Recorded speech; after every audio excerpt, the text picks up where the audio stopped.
Today's guest is Mr. Jonah Gabriel Haas. He is the co-founder of the Lucidity Festival and a lifelong lucid dreamer. Welcome to the show, Jonah. Thank you. Thank you for the invitation. So there's a lot to unpack here. Can you tell us a little bit about the Lucidity Festival for those of us that are not familiar with it? Yeah, sure. Lucidity Festival is a 3-day transformational arts and music festival that happens in the hills above Santa Barbara, California. It's at Live Oak Campground in Santa Ynez, which is just right over the 154, right over the mountains from Santa Barbara. And the festival is um, we call it a transformational art and music festival because there's sort of three pillars to the experience, and that's art, music, and transformational exploration through workshops and talks. Um, and the entire concept is based off of the concept of lucid dreaming. Um, and I define lucid dreaming as if you've ever had one of those dreams where you become aware of the dream as a dream while you're still in the dream. Have you ever had one of those? Yes. Yeah. And so when you become aware of the dream as a dream while you're still in the dream, there's a ton of things that happen. You can let go of fear. You can create anything that you want to create.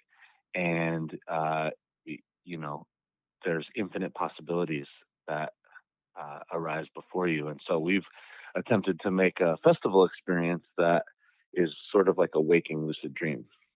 Amazing. So how long have you been doing lucid dreaming and what was the inspiration for it? Lucid dreaming, I started when I was probably 6 or 7 years old. My dad was a big lucid dreamer, and he was reading the Carlos Castaneda books when I was younger. And so he was sharing with me a lot of his experiences. And so I grew up knowing about lucid dreaming as a possibility. And I started having my first ones at that young age. And then it wasn't until I was about 19 that I started keeping my own dream journal and reading lucid dreaming books and really engaging in it as a personal practice. And so now, let's see, I'm 39. So it's been 20 years of lucid dreaming as sort of my primary um, personal practice, uh, connection to spirituality, and connection to, um, my higher self. And I have volumes and volumes and volumes of dream journals from over the years. And I really value dreaming because it's not it's not like you're not on somebody else's program. You're on your own program, and you're engaging in an exploration of consciousness, but through your own consciousness, not through scriptures or somebody else's idea of what's so, or how this universe or reality works. You're exploring it for yourself, and so I really appreciate that aspect of lucid dreaming. That sounds amazing. What do you feel like it's done for you? Can you isolate the impact it's had on your personal life? Well, I teach some lucid dreaming workshops, and one of the first things that I like to explore with people is, why do we want to lucid dream? And so that's sort of the question that I feel like you're asking. And I can answer it for my personal self, but I also feel like it's good to explore the question of, why do we want to lucid dream, and what are the benefits of it, just sort of in general. And so, for one, uh, it's fun. um, you When you become aware of the dream as a dream while you're still in the dream, all of a sudden you find yourself in like the ultimate virtual reality video game, where you can fly and you can walk through walls and can kind of do anything you want. And I put a disclaimer or an asterisk on that, which is that you can't actually do anything you want because sometimes the dream pushes back, but you can do a lot of cool stuff. Um, so that, for one, is a primary reason why a lot of people like to lucid dream, is because it's fun. But then you can also access healing um, through exploration of past traumas in the dream state and creating new neural pathways. Overcoming nightmares is definitely uh, a huge use of lucid dreams. If you've ever had a nightmare where you're being chased by something and you're running, and if you become lucid in that moment and you realize that you're running away from something, but you also realize that because this is a dream, you don't have anything to fear and there's nothing that can harm you, you can turn around and face the thing that's chasing you. And often just seeing that thing which is chasing you in your dream state is profound, because you're able to put a face or a name to that thing that was chasing you or that you're scared of. But then you can also interact with it. You can confront it. You can ask it questions. What do you want from me? And so you can, flip the script on nightmares, and then that has echoing impact into your waking life. You can access your higher sort of creative centers.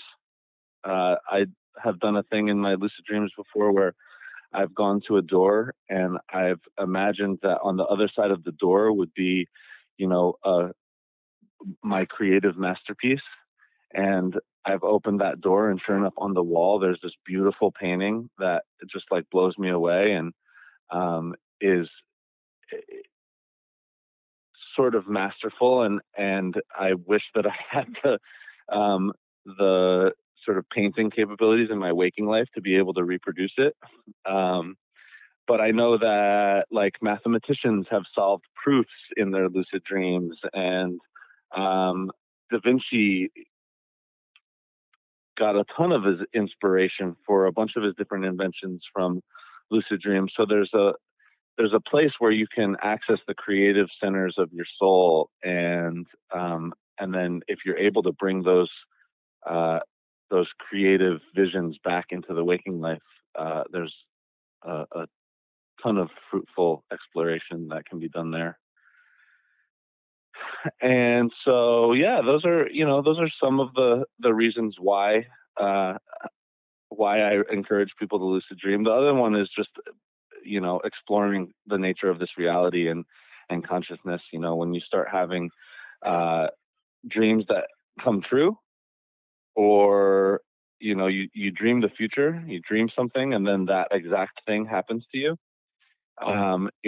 It's sort of, I had a few experiences of that I couldn't really explain with like a scientific worldview of what reality is, and so it forced me to expand my paradigm of what this experience of life and the universe is. And so it led me to explore a bunch of different philosophies and thought systems that I wouldn't have explored otherwise. Which ones were you turned on to? Well, a lot of non-dual philosophy. Um, the concept that sort of all is one, and it's sort of the basis of a lot of the Buddhism. And if you go back to the Vedic texts and the Upanishads, they were really advocating for a non-dual worldview. And so, yeah, my lucid dreams brought me to that, and I really appreciate it. It also brought me to listen to a bunch of Terrence McKenna, who's pretty awesome. Um, and yeah, there's a lot of lucid dreaming scholars that I started reading: Patricia Garfield and Robert Wagner, and I followed in my dad's footsteps and read some Carlos Castaneda, and yeah, just expanding my frame of reality. Um, I don't think I would have done that if it weren't for my lucid dream experiences. I know a lot of people, uh, they have the expansion of consciousness through psychedelics, um, and but I found my way into that sort of same level of inspiration and expanded consciousness through lucid dreaming. Interesting. How is it similar at all? Is the landscape kind of the same landscape that you might be walking into through the use of psychedelics? Sometimes, but certainly not always. Um, I've definitely had experiences of like traveling through wormholes, um, and and sort of DMT releases that felt very much like DMT trips that I've had. Um, but then there's also a lot of the dream world and sort of the dream space that isn't necessarily psychedelic, um, because it's more like you're in a simulation. You know, you're in a backyard, or you're on a mountain, or you're in a boat on the sea, um, and it feels real. And sometimes I've had lucid dreams where I'm astonished at how real it feels. Like it feels almost more real than waking life, because everything has this like hyper color uh, and hyper real quality to it, and is super sharp, and you can touch things and you can smell things. And so yeah, I would say that there are some times that the experience is exploring a similar terrain as psychedelics will provide for you, and then there are probably more experiences that are not quite like that. Interesting. I keep telling my friends that I have an entirely different life after I sleep because pretty much every night or every other night I keep on going to a specific house. That's my dream house. That's nothing like the place I live in. There's very specific Uh-huh. people that I meet, so I have a very interesting storyline in my sleeps, and I, for whatever reason, So end you up. go to the same house? I go to the same house. Like I know exactly what it looks like. And it would be, I always tell my friends if I walk into a place and that's the house that I keep on dreaming about, it would be very strange. Like it would feel very surreal. So Yeah. it, it's not a dream house in the sort that like that's the dream that's the house I wish I had. It's a dream house in that that's the house that I live in when I'm dreaming. So Right. it's a very interesting experience, but it's very consistent. It's very consistent. And but do you find in your different dreams you explore new areas of it, or there's certain things that happen upstairs versus certain things that happen in the basement, or um, like it's the setting, but does the experience always change? The experience changes because the people in it change, and I haven't written it down, but that house and that location has presented itself so many times that obviously it's very clear in my mind now, just because I've been there obviously so many times. But the people and the Yeah. experiences definitely change. Yeah. So, Yeah. Interesting. so So some people, yeah, well, can I share please, yes, some things that some people would say about houses and dreams? yes, please. So the first thing before I share this that I want to share is that you are the only person that can create meaning from your dreams. So as I share something, I'm not really projecting meaning onto your dreams. I'm just sharing, oh, this is what some people say, um, that they believe that, when you dream about houses, that's what that represents or whatever. But um, take it or leave it. If it feels like this might have applicability to you, then awesome. If it doesn't, then it probably doesn't, and it's, there's something else going on. But that's just a disclaimer that I like to share with people before talking about their actual dream images, is that you are the only person that can ascribe like what your dreams mean. Um, so so some people talk about houses in dreams as potentially your body.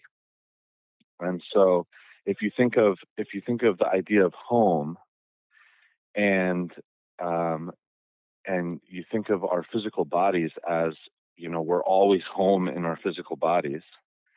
And so sometimes uh, in dreams, a house or a home can be a representation of our physical bodies. So if you pay attention to the things that go on the third floor versus the things that go on in the basement, that might be in correlation to things that are going on in your brain versus things that are going on down in your like lower chakras or your sexual centers, or the kitchen might be around your digestion or your digestive tract.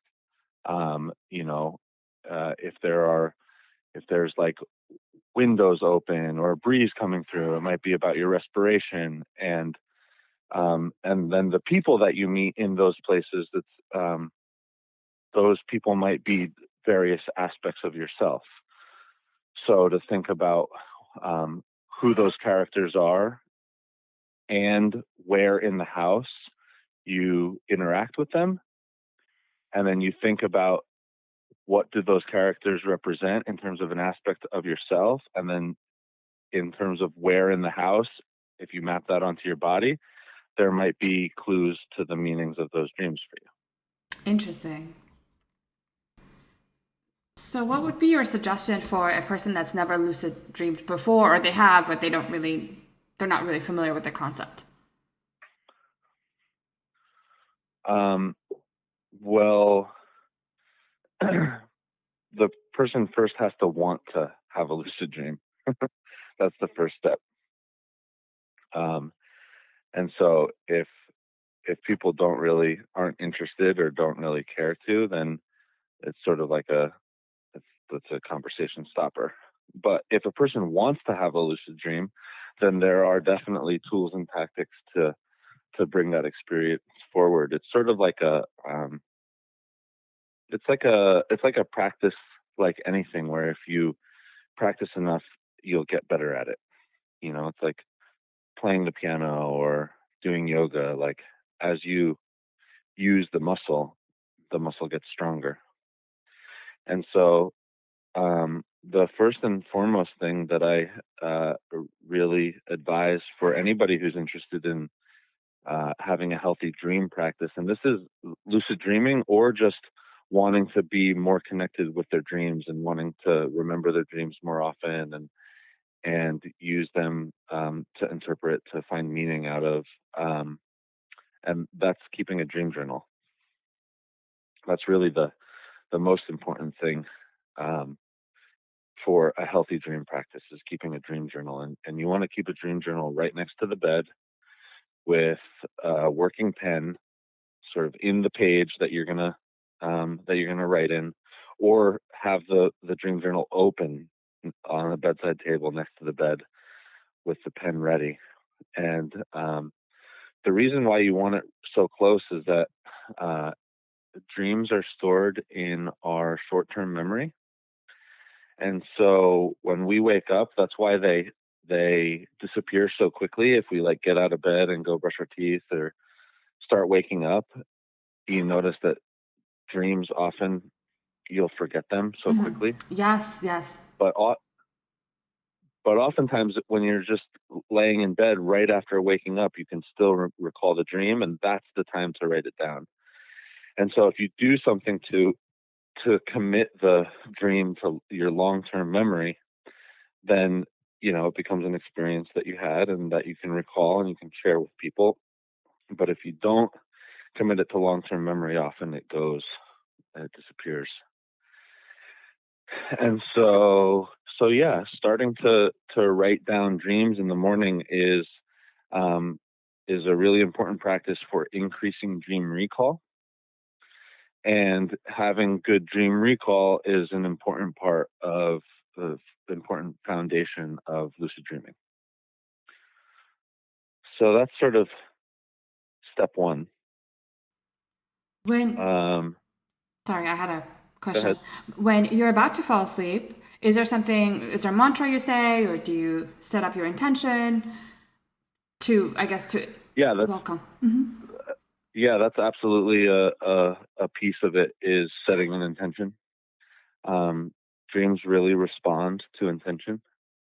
And so you can set the intention to dream about a particular topic. You can also set the intention to have a lucid dream or to wake up in your dream. And setting the intention before you go to sleep might look like just repeating as you're falling asleep, I'm going to have a lucid dream, I'm going to have a lucid dream, I'm going to have a lucid dream. Or it might take the form of, writing that down in your dream journal before you go to sleep. Or if you have a dream altar, sitting in front of your altar and lighting a candle and, speaking your intention into an object, and then having that object underneath your pillow. Anything that sort of ritualizes the intention and has you believe it more deeply is beneficial. So for people who are already in tune with ritualizing aspects of their life, then this is definitely a place where that's very helpful because dreams respond well to it. And along the same lines, dreams respond well to just you giving them any sort of attention. So if you read about lucid dreaming, and you're telling yourself that you're interested in that experience by having conversations with people, you're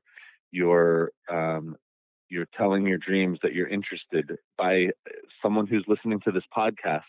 Um, you know, just by the act of engaging with the subject of lucid dreaming, you're telling your dreams that you're interested in them and you're more likely to have one. So, so that's also a good sort of foundation for dreaming. And then where it gets interesting is the concept of reality testing. So I really recommend that people find a reality test that works for them, and then practice with it in their waking life. And so what I mean by a reality test is something that you can do that tests the nature of reality, that can tell you whether or not you're dreaming or waking, or in waking life. And so the reality test that my father taught me when I was younger, and that is encouraged by Carlos Castaneda, is looking at your hands and asking the question, am I dreaming right now? And so if you look at your hands and you say, am I dreaming right now? And you're able to focus on your 5 fingers and the lines in your palm, and it's clearly your hand, then you're probably not dreaming. You're probably awake. And so, don't go jump off a bridge or something. But if you look at your hands in your dreams and you question, am I dreaming right now? And you watch and your fingers morph, and all of a sudden you have 3 fingers, and then you have 8, and then, your hands change color or something, then that is an indication that you're dreaming. And for some reason, that is a universal experience, that when people look at their hands in their dreams, they have a hard time focusing on them, and their hands morph. And when you see that morphing, that is a clear proof that you're in a dream state. And so you can front load that reality test by looking at your hands in your waking life like 100 times a day, and asking the question, am I dreaming right now? Mm-hmm. Am I dreaming right now? Am I dreaming right now? And if you do that a ton in your waking life, by habituating that practice, you're more likely to do that in a dream. Interesting. And then when you do it in a dream and your hand morphs, then you know, oh, this is a dream. And then you have that experience of lucidity because you're aware of the dream as a dream while you're still in the dream. Interesting. And so there are other reality tests that people do. The Lucidity Institute at Stanford, which was founded by Stephen LaBerge, he encourages a practice called text rereading. So if you find some text in a dream and you read it, and then you look away and you look back and you read the same text, in a dream, the text will often change. And so you can know if you look back at the text and it's changed that you're likely in a dream, because that's not going to happen in your waking life. The movie Waking Life, they promote the reality test of checking light switches. For some reason, light switches in the dream state often don't work.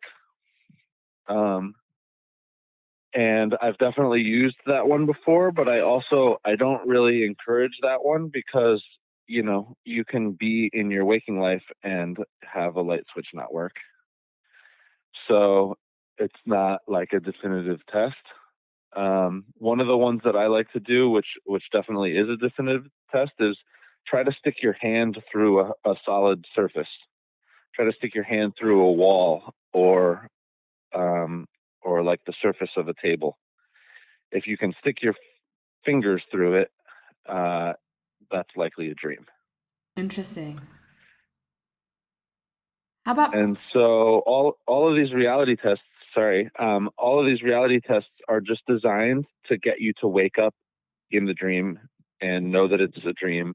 And then that's basically the beginning point of a lucid dream. And then from there, you can sort of do whatever you want. But I do need to mention that a lot of people, as they are starting this process, if they get to the point of being able to do a reality test and then they realize, oh my gosh, I'm dreaming, they often get so excited that they wake themselves up. I can see that. And so I really encourage people to sort of stay calm through this process and act like they've been there before, act like this is just what's supposed to happen, and go about your dream. But the emotional peak of getting really excited, oh my gosh, this is a dream, often wakes people up. And so you don't want to do that. It's really interesting. How about pinching yourself? Is that something? Pinching yourself. Yeah, I mean, I know I'm familiar with the sort of expression of pinch me. Am I dreaming? Right, yeah. But I've never really tried to pinch myself in a dream. I'm just trying to imagine like what that would accomplish if you pinch yourself in a dream. I'm not sure that you'd be able to necessarily prove that you're dreaming or not by pinching yourself. But you could try to stick your finger through your arm rather Right. than try to pinch yourself. Right. Try to stick your finger through your arm. Okay. Um, yeah. Okay. See what you're saying? Now, so somebody might be on psychedelics, might have a psychedelic experience, and wouldn't these tests not be valid in that case? Say that again. So someone might be under the influence of a psychedelic, let's say it's ayahuasca or San Pedro or psilocybin, any number of which could cause you some of these hallucinations, correct? Like you could hallucinate that you're putting your hand through something under the influence, correct? I guess. I guess I'm trying to see. Yeah, I don't know. I don't know that I've had those experiences under psychedelics, but I also don't know that I've tried. So Right, okay. I'm just trying to see, as you mentioned, you want to make sure you're sleeping or dreaming versus you're awake. I just want to make sure people yeah, are safe and they're not, if they have some of these experiences, they're still not jumping off of a bridge. totally. Yeah, that's why jumping off of a bridge is not a good reality test. Yeah, let's not do that. Makes sense. But I will definitely, when I'm in a dream and I am like, I just had this 2 nights ago. I was on this cliff face, and um, until I realized that I was dreaming, I was really scared because the pathway for where my feet could fall was getting smaller and smaller. And if I looked over the cliff face, I was so far up in the sky, like above the clouds almost. And there was like barely anything for me to put my hands on to sturdy myself, and the wind was wailing, and so it was like definitely a precarious spot that I was at. And I realized in that moment, I was like, oh, this is probably a dream. But I definitely made sure to test first if it was a dream or not. And so I had my hands in front of me, and I just tried to stick my finger through my own palm, and sure enough, my finger was able to go through my own palm. And so I knew, oh, okay, this is a dream. And then all of that fear that I experienced of being on that cliff face washed away.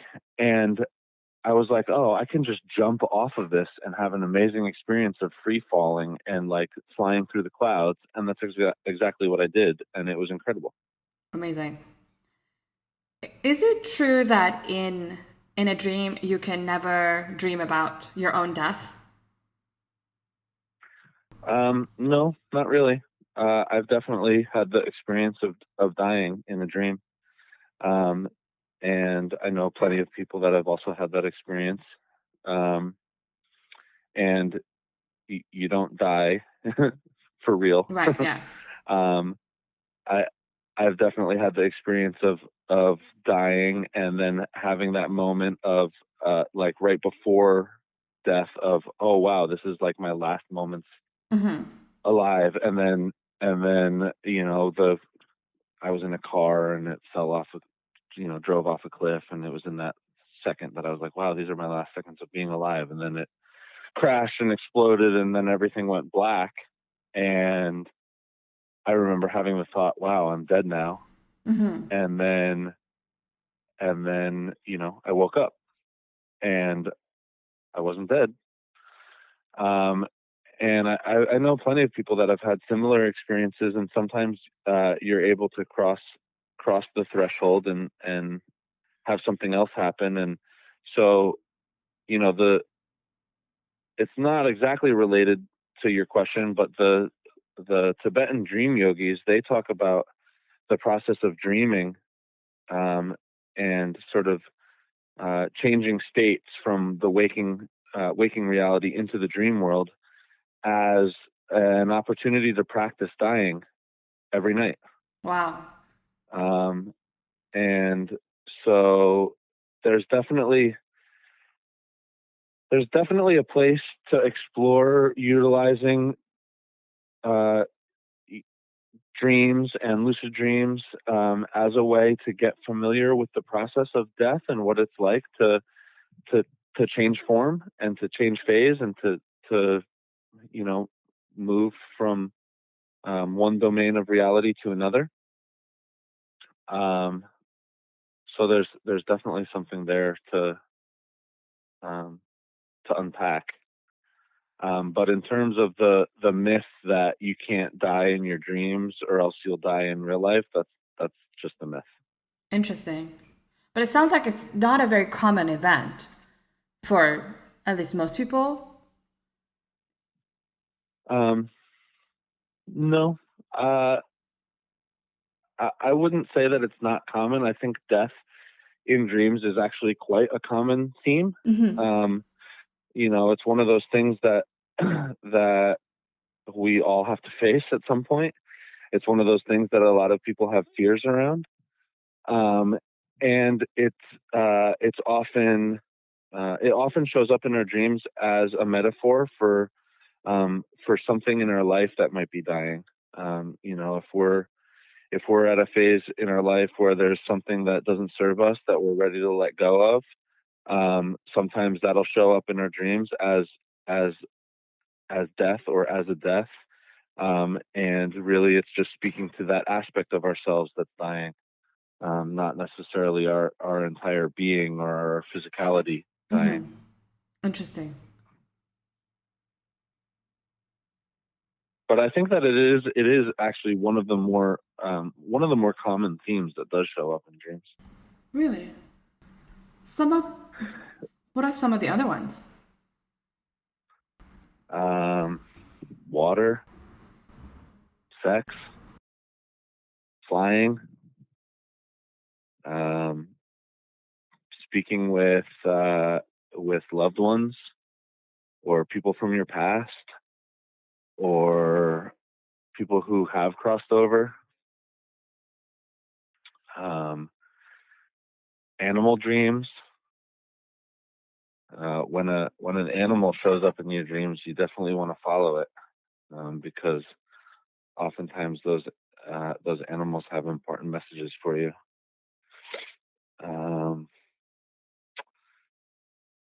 yeah, those are some of the recurring themes in dreams. There's certain dreams that lots of people have, like the the teeth falling out dream, or being chased by something nightmare, or those sorts of things. So And so these are. Go ahead. what is the meaning if an animal is following you or chasing you? If an animal is following or chasing you, well, again, that would be for the dreamer to figure out.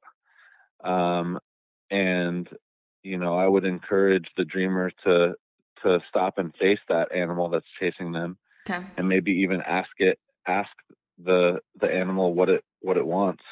Okay. Um, that's the beauty of lucid dream, is you can go direct. You can go direct to the thing that you want to know.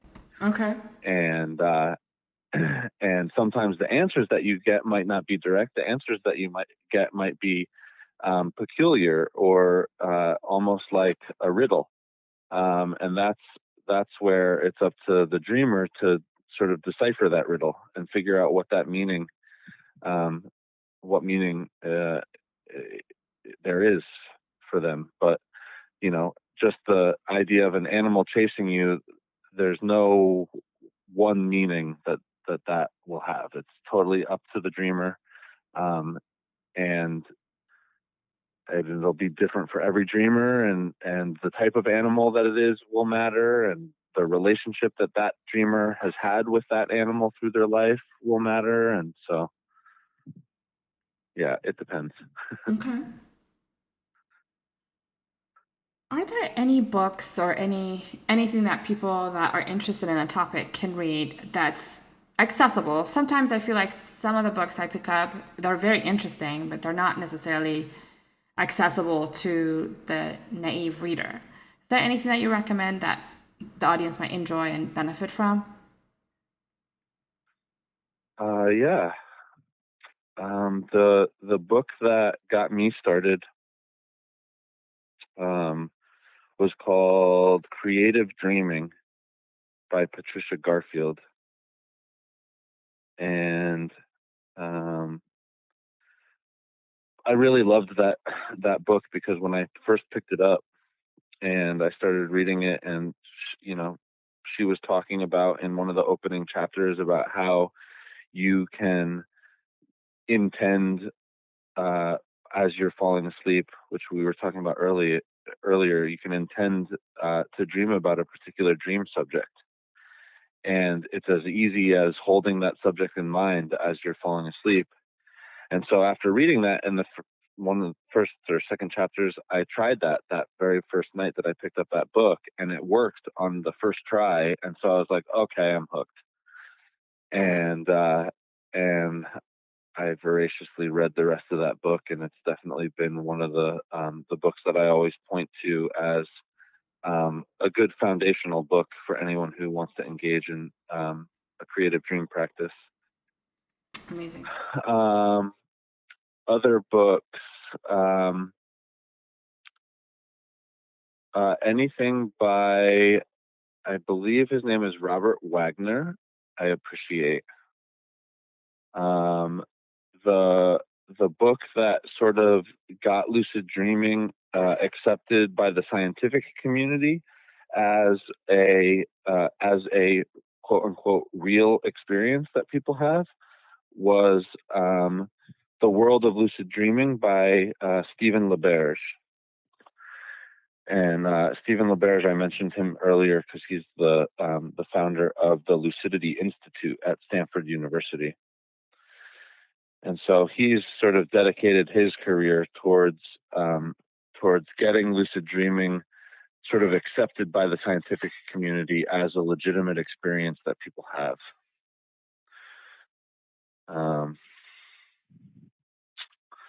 And he proved it in the lab that people are actually able to be awake in their dreams because when you're dreaming and you're in REM sleep, have you ever seen someone who's in REM sleep and you see their eyes underneath their lids moving back and forth? Yes. Right. So so he had dreamers who would go into a dream state, and then they would, once they were in a lucid dream state, they were preloaded to move their eyes in a particular pattern, like left, right, left, right, left, left, right, or something like that. And then they would do that, and they were showing that these people are doing this, but if you look at their EEGs, you can tell that they're in the dream state, they're not awake.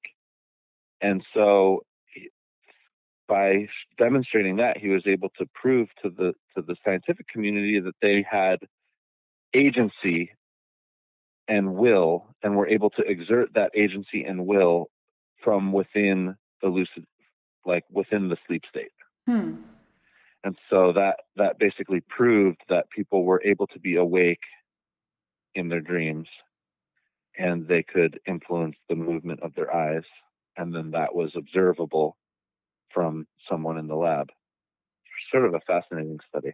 Interesting. Yeah. There was another study that I had read about where I guess the experimenter was able to instruct someone or instruct two people to basically be in the same dream or something. Like I don't remember correctly. I'm sure you know the details much better.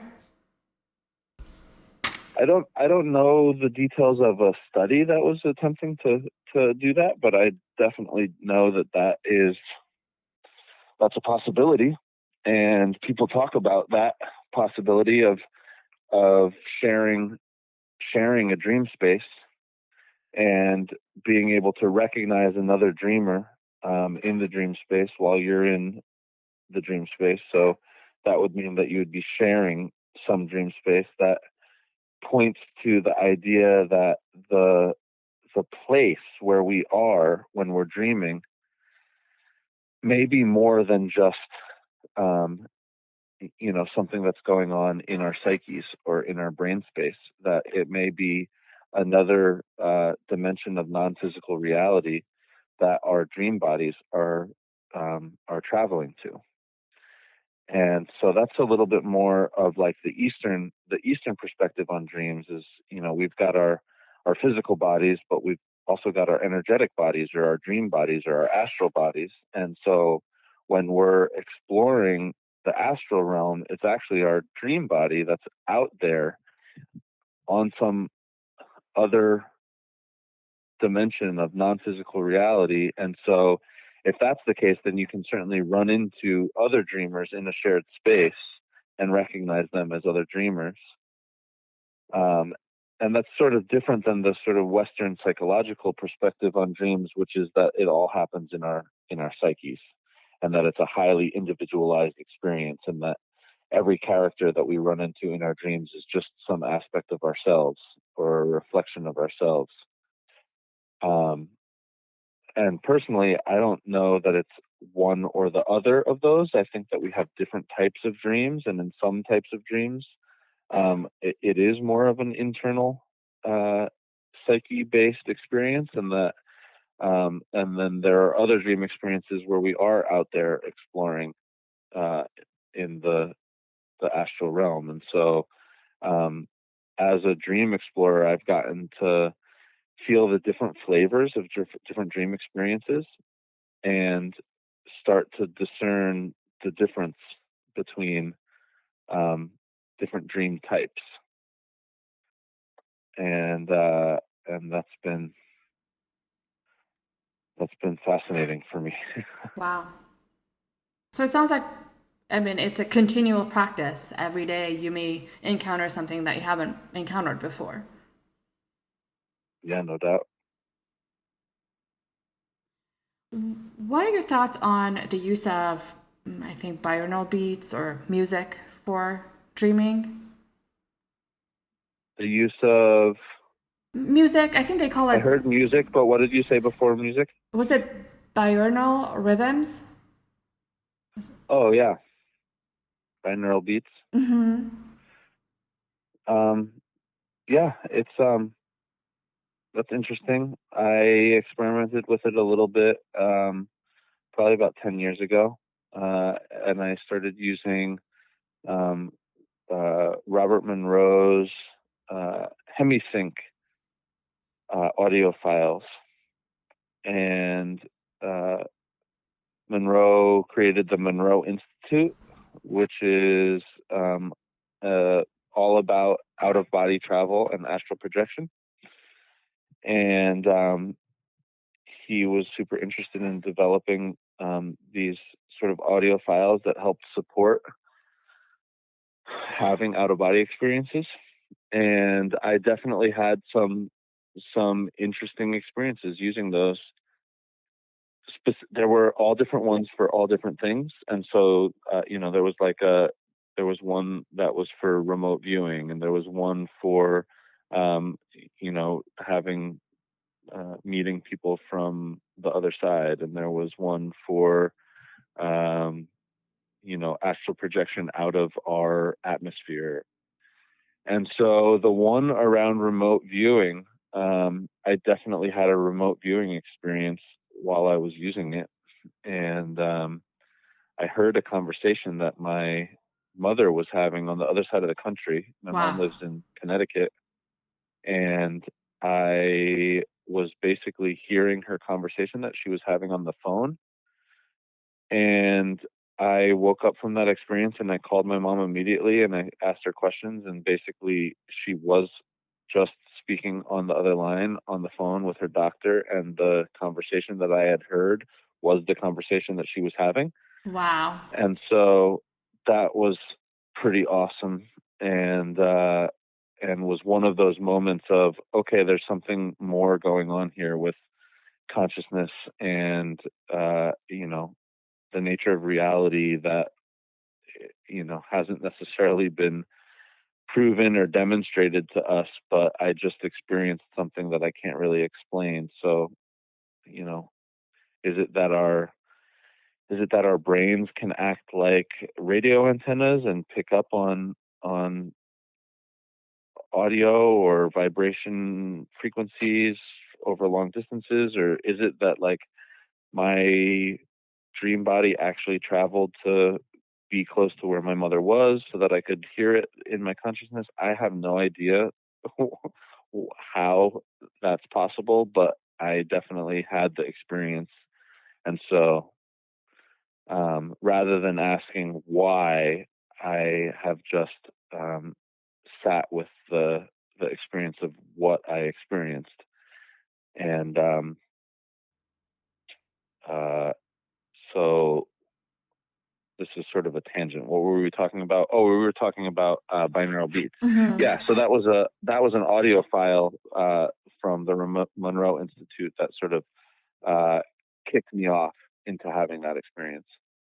So I definitely see value there in utilizing um, those types of audio files. And I know that there's a lot out there, and I haven't really done a lot of exploration of the different things out there. Interesting.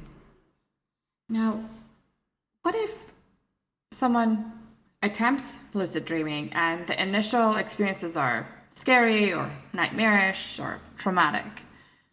What is your suggestion to them?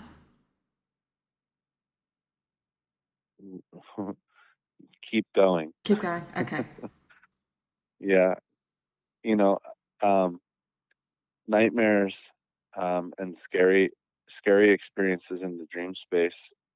Those are often the most important dreams to pay attention to,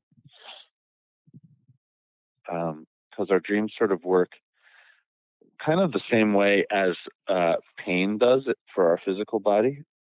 Like if I walk up to a stove and I stick my finger on the stove and it burns my finger, the reason why I'm experiencing pain on my finger is so that I'll put attention there and move my finger Mm-hmm. so that it doesn't keep burning. Right. The pain is a signal to put attention here, right? And so in the same way, nightmare images are our dreams saying, hey, pay attention here. There's something for you to pay attention to that you're not paying attention to. And we've had to escalate the message to a nightmare message or an intense message so that you'll pay more attention to it. Wow, that's pretty profound. Yeah. So nightmares in that way can be seen as blessings, and because they're your sort of inner navigational system telling yourself that there's something to pay attention to here. And so this is also, around the concept of dreams that repeat, um, or what's the word I'm looking for? Recurring dreams. They often recur because they're trying to get a message across that you're not receiving. And so when someone finally unlocks the riddle of a recurring dream and understands what that dream is trying to tell them, the dream will often stop recurring.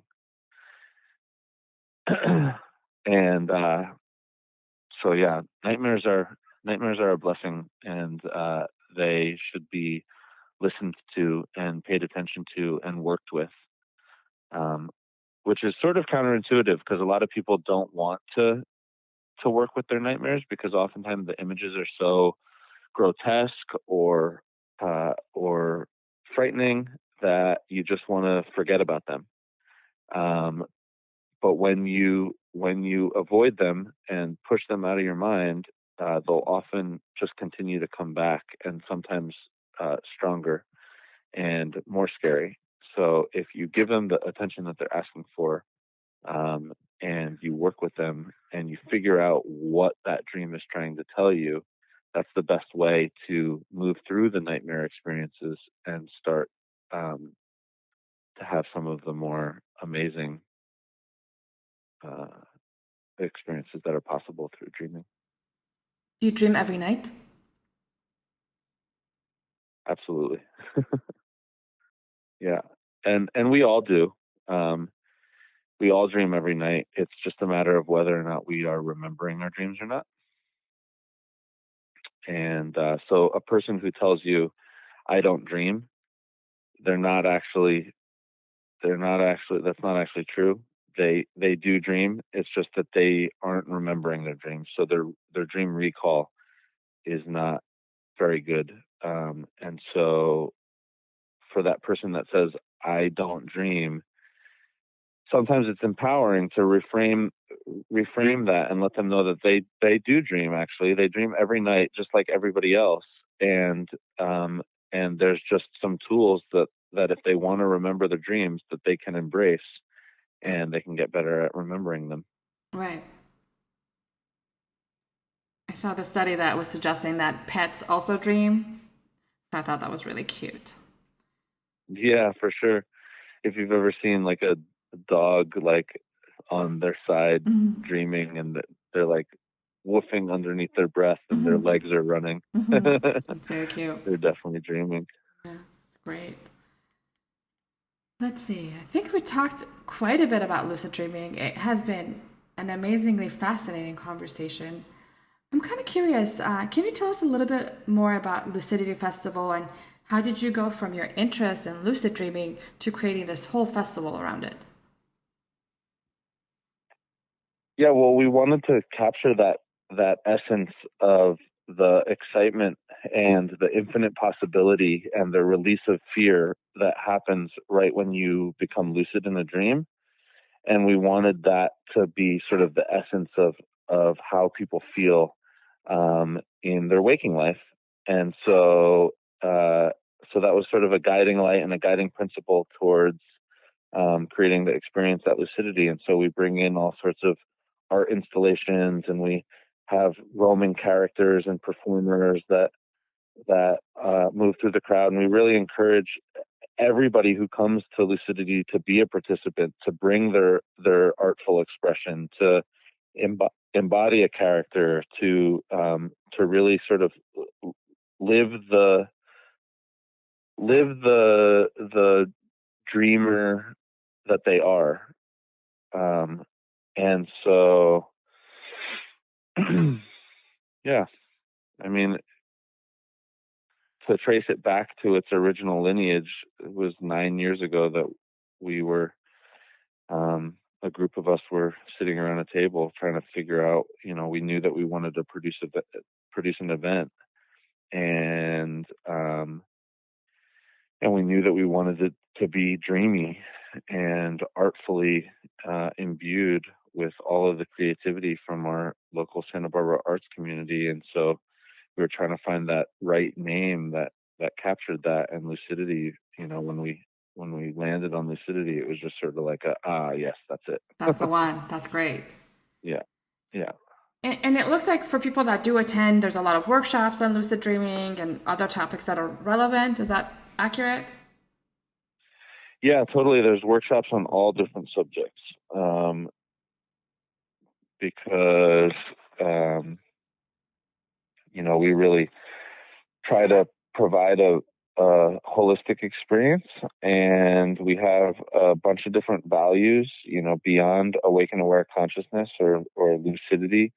We have seven core values, and that's sort of participation and immersion in the artistic process, personal growth and global healing, awaken aware consciousness, social and environmental responsibility, family fun and creative play, communal reciprocity, and transparency.